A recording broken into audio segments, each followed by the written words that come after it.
আমার প্রিয় ভাইয়েরা, আল্লাহ সুবহানাহু ওয়া তাআলা পৃথিবীতে আমাদেরকে প্রেরণ করেছেন তার লক্ষ্য দিয়া, উদ্দেশ্য দিয়া। সূরাতুল মুমিনুনের 115 নম্বর আয়াতে আমাদেরকে স্মরণ করে দিচ্ছে, বান্দারে শোনো, আফাহাসিবতুম আন্নামা খালাকনাকুম আবাসাও ওয়া আন্নাকুম ইলাইনা লা তুরজাউন। আল্লাহু আকবার। আমার প্রিয় ভাইরা, আল্লাহ রাব্বুল আলামিন বলছেন, বান্দারে শোনো, তোমাদেরকে পৃথিবীতে আমার একটা লক্ষ্য উদ্দেশ্য দিয়ে পৃথিবীতে প্রেরণ করেছি। আমার একটা লক্ষ্য আছে, উদ্দেশ্য আছে, এবং তোমরা আমার কাছে ফিরে আসতে হবে। কার কাছে ফিরে যেতে হবে? আল্লাহর কাছে ফিরে যেতে হবে। আল্লাহ রাব্বুল আলামিন বললেন, বান্দারে, আমার কাছে যদি ফিরে যেতে হয় তোমাদের কি করতে হবে শোনো, আমা খালাকুতুল জিন্না ওয়াল ইনসা ইল্লা লিয়াবুদুন। আল্লাহু আকবার। আমার প্রিয় ভাইরা, আমাদেরকে মানুষ এবং জিন জাতিকে শুধুমাত্র কেবলমাত্র আল্লাহ রাব্বুল আলামিন তার ইবাদত করার জন্য সৃষ্টি করেছেন। চিল্লায় বলেন সুবহানাল্লাহ। কিন্তু আমরা ইবাদত করার জন্য সৃষ্টি করেছে, এই পৃথিবীর ভিতরে এসে আমরা বেমালুম ভুলে যাচ্ছি।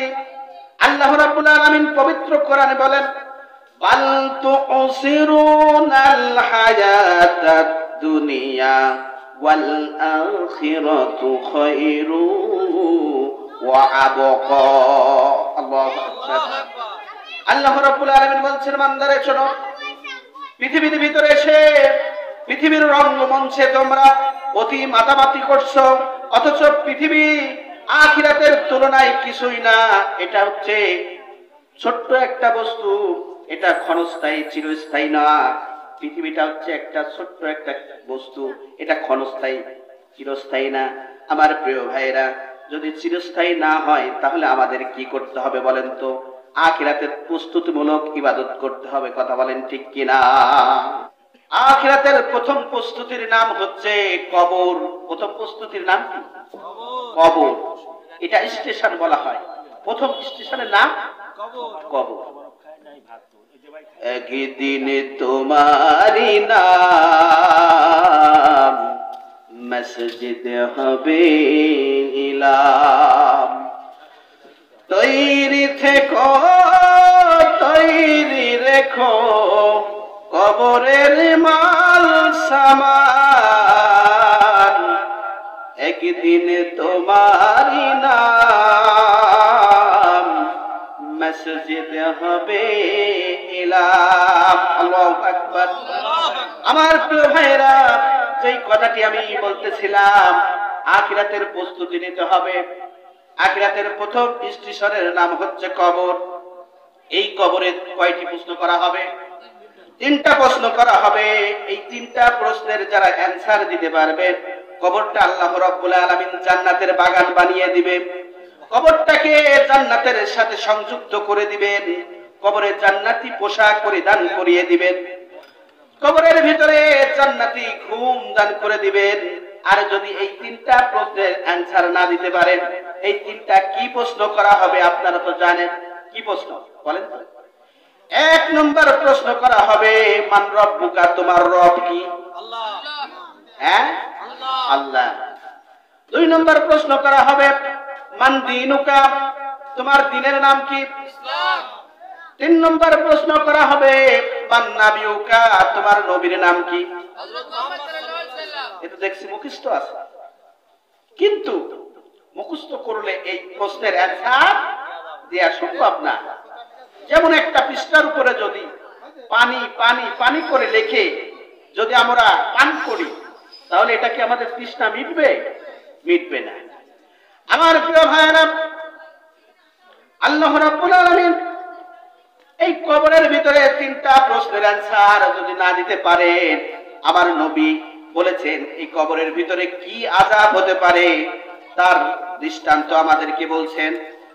1 নম্বরে যে আযাবটি শুরু হয়ে যাবে, চতুর্দিকের মাটি আপনাকে চেপে ধরবে, মৃত ব্যক্তি চিৎকার করতে থাকবে, এক পাঁজরের হাড্ডি অপর পাঁজরের ভিতরে ঢুকে যাবে। হাদিসের ভিতরে আছে এই চিৎকার শুধু জিন আর মানুষ জাতি ছাড়া সবাই শুনতে পাবে। আমার নবী বলেন এটা প্রথম আযাব। দ্বিতীয় আযাবটা কি হবে? 99টি সাপ কবরের ভিতরে দেওয়া হবে। প্রত্যেকটা সাপ এই মৃত ব্যক্তিকে পা থেকে মাথা পর্যন্ত দংশন করতে থাকবে। মৃত ব্যক্তি চিৎকার করতে থাকবে। আমার প্রিয় ভাইরা, এই সাপের বর্ণনা আমার নবী দিচ্ছেন। 99টি সাপের যদি যে কোনো একটি সাপ যদি পৃথিবীর ভিতরে শুধু দংশন না, একবার যদি নিঃশ্বাস ছাড়ত, সবুজ গাছপালা কিয়ামত পর্যন্ত জন্ম নিত না। আমার প্রিয় ভাইরা, শুধু এটা না, দ্বিতীয় নম্বরে যে আযাবটা শুরু হবে, একটা হাতুড়ি থাকবে, একটা ফেরেশতা নিযুক্ত করা হবে। সেই ফেরেশতা চোখে দেখে না, কানে শোনে না, বুদ্ধি দয়া নাই, মায়া নাই। এই হাতুড়িটা দিয়া পা থেকে মাথা পর্যন্ত পিটাইতে থাকবে, ফিনকি দিয়ে রক্ত বের হবে। আমার প্রিয় ভাইয়েরা, আমার নবী বলেন এই হাতুড়িটা যদি একবার উহুদ পাহাড়ের উপরে নিক্ষেপ করা হতো, উহুদ পাহাড় চূর্ণ বিচ্ছিন্ন হয়ে যেত। আমার প্রিয় ভাইরা, কবরের ভিতরে এমন আযাব। 6 দিন পরে নখ খসে যাবে, 9 দিন পরে চুল। কবর গাহের সামান নিতে কইর না কেউ ভুল। কবর জায়গা ভালো নয়, কবর জায়গা ভালো নয়, কবর জায়গা ভালো নয়। আমল দিয়া কবর গৃহ সাজিয়ে দিতে হয়। 17 দিনে পেটে পেটে সব পোকার খাদ্য হবে। 60 দিন পরে গোস্ত থাকবে না, কঙ্কাল পরে রবে। 90 দিনে হাড়গুলি সব, 90 দিনে হাড়গুলি সব আলাদা হয়ে রয়। কবর জায়গা ভালো নয়, কবর জায়গা ভালো নয়, কবর জায়গা ভালো নয়। আমল দিয়া কবর গৃহ সাজিয়ে দিতে হয়। আল্লাহু আকবার। আমার প্রিয় ভাইরা, আমল যার খারাপ হবে কবর কাউকে চিনবে না। কবর চিনবে হচ্ছে আমল আর ঈমান। আখিরাতের প্রস্তুতি নিতে হবে। আমরা মাটি দিতে গিয়ে কি বলি? আল্লাহ রাব্বুল আলামিন সূরা তাহার 55 নম্বর আয়াতে বলছেন, মিনহা খালাকনাকুম ওয়া ফিহা নুঈদুকুম ওয়া মিনহা নুখরিজুকুম তারাতান উখরা। আল্লাহু আকবার। আল্লাহ রাব্বুল আলামিন বলছেন, বান্দারে তোমাকে এই মাটি দিয়ে সৃষ্টি করেছি, মাটিতেই তোমাদেরকে রেখে দেওয়া হবে, আবার পুনরায় মাটি থেকে তুলতে হবে, মাটি থেকে তোমাকে তোলা হবে। যদি তুলতে হয় তাহলে আমাদের আখিরাতের প্রস্তুতিমূলক ইবাদত করতে হবে কিনা বলে। আমার নবী এই কবরে আযাব এর জন্য 5 ওয়াক্ত নামাজে পানাহা চাইতেন। আর আমরা কি বলেন তো? আমার নবী যদি পানাহা চায় আর আমরা কি সলিমতি? আহা! আমার প্রিয় ভাইয়েরা, এজন্য আমার নবী বলেন আশিকের রাসূলের চোখের পানি দিয়া জাহান্নাম নিভানো সম্ভব। এজন্য আমার নবী বলেন তোমরা বেশি বেশি করে কাঁদো আর কম কম করে হাসো। কিন্তু আমরা আফসোস, আজকে পৃথিবীতে আমরা বেশি বেশি করে হাসি আর কাঁদি কম। কথা বলেন ঠিক কিনা? কাঁদলে লাভ আছে? কাঁদলে এই চোখের পানি দিয়া, আশিকের রাসূলের চোখের পানি দিয়া জাহান্নামের আগুন নিভানো সম্ভব। আমার প্রিয় ভাইরা, সর্বশেষ জাহান্নাম থেকে জান্নাতে যাবে। হাদিসের ভিতরে পড়ে দেখেন সর্বশেষ যে ব্যক্তি জাহান্নাম থেকে জান্নাতে যাবে, আল্লাহ রাব্বুল আলামিনের কাছে কাঁদতে থাকবে, ইয়া রাব্বুল আলামিন, জাহান্নামের আগুন আর সহ্য হয় না। আল্লাহ রাব্বুল আলামিন এক সময় তাকে maaf করে দিবেন। সুবহানাল্লাহ। আল্লাহ রাব্বুল আলামিন maaf করার পরে ফেরেশতাদেরকে বলবে, ও আমার ফেরেশতারা, আমার এই বান্দাটিকে জান্নাত আর জাহান্নামের মাঝখানে আরাফ নামে জায়গায় রেখে দাও। বান্দাকে যখন আরাফ নামে জায়গায় রেখে দেওয়া হবে, বান্দা ফুফিয়ে ফুফিয়ে কাঁদবে। আল্লাহ রাব্বুল আলামিন দেখে বলবে, বান্দারে কাঁদো কেন? জাহান্নামের আগুন থেকে বাঁচার জন্য আবেদন করলে আমি আল্লাহ রাব্বুল আলামিন maaf করে দিলাম, জান্নাত আর জাহান্নামের মাঝখানে আরাফ নামে স্থানে জায়গা করে দিলাম, এখন কেন কাঁদো? জাহান্নামের আগুন থেকে তো বেঁচে গেছো। এই বান্দাটি ফুপিয়ে ফুপিয়ে কাঁদবে আর বলবে, ইয়া রাব্বুল আলামিন, এখান থেকে জান্নাতের নাজ নিয়ামত দেখা যায়, জান্নাতের সুঘ্রাণ আমার নাকের মধ্যে আসতেছে। ইয়া রাব্বুল আলামিন, যদি দয়া করে মায়া করে একবার যদি জান্নাতের গেটের কাছে আমারে রেখে দিতা, আমি লুকিয়ে লুকিয়ে তাকিয়ে তাকিয়ে এই জান্নাতের দৃশ্যগুলো দেখতাম। আমার আল্লাহ রাব্বুল আলামিন ফেরেশতাদেরকে বলবেন, ও আমার ফেরেশতা, আমার এই বান্দাটিকে জান্নাতের গেটের কাছে রেখে দাও। জান্নাতের গেটের কাছে যখন রেখে দেয়া হবে, বান্দাটি আরো জোরে চিৎকার করে কাঁদতে থাকবে। আল্লাহ রাব্বুল আলামিন বলবে, বান্দারে আরাফ নামে জায়গা করে দিলাম, সেখানেও কান্নাকাটি করলে, জান্নাতের গেটের কাছে আসতে চাইলেও এনে দিলাম, এখন কেন কান্দো? এইবার এই ব্যক্তিটি বলবে, ইয়া রাব্বুল আলামিন, এখন এই জন্য কাঁদি, আমার তো নসিবে নাই, কিসমতে নাই এই জান্নাতের ভিতরে যাওয়া। এই এখান থেকে দরজার কাছ থেকে কিছু পরিমাণ জান্নাতের নাজ নিয়ামত দেখা যায়, আয় রাব্বুল আলামিন ভালোভাবে দেখা যায় না।